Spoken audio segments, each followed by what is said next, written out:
Hi there, Jeff from Bicycle Warehouse here. Congratulations on your new bike.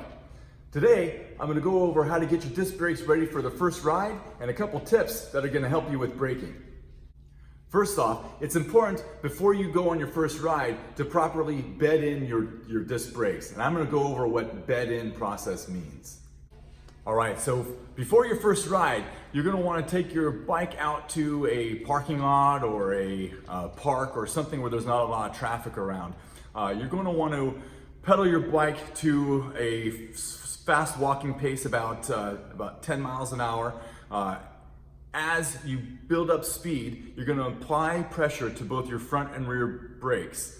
You're going to apply equal pressure, and before you come to a stop, you're going to release pressure on your brakes. You're going to do that at least 10 times. What you're doing is you're applying braking material down to the braking surfaces. You want to make sure those two surfaces mesh together. That's going to give you proper stopping power. So it's important to do that process several times to heat it up, then cool down the system, heat up, then cool down the system. After doing that about 10 times, you'll have enough pad material on those braking surfaces. You'll notice that your braking performance will improve as you do that, as you do those steps. A couple things to keep in mind here while you're doing that is you want to add equal and even pressure to both front and rear brakes, and you want to be careful to release both your brake levers before you come to a complete stop. So let me show you what I mean about bedding in your brakes. So you'll want to get to a fast walking pace, apply both brakes, and then release before you come to a stop. So a couple things to keep in mind here with your brakes.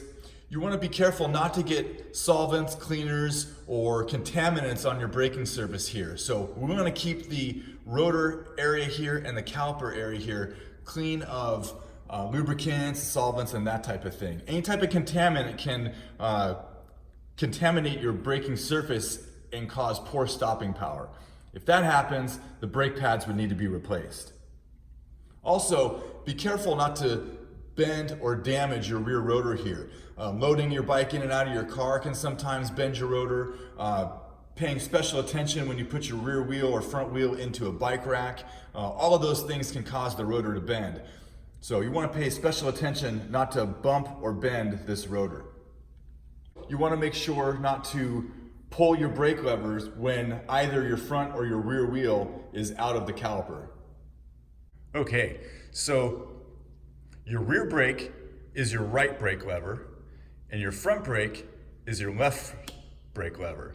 So proper braking technique would be applying the rear brake, then the front brake, then off with the front brake, and then off with the rear brake. So never is your front brake going to be on without the rear.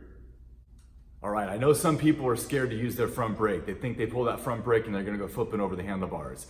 But using proper braking technique, that's not going to happen, all right?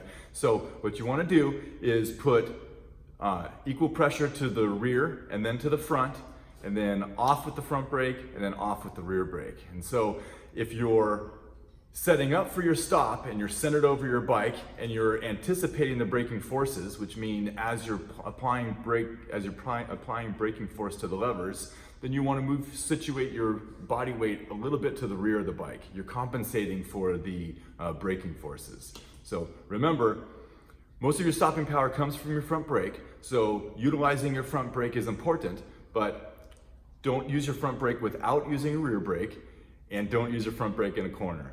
I know it sounds confusing, but with some practice, you'll become excellent at this.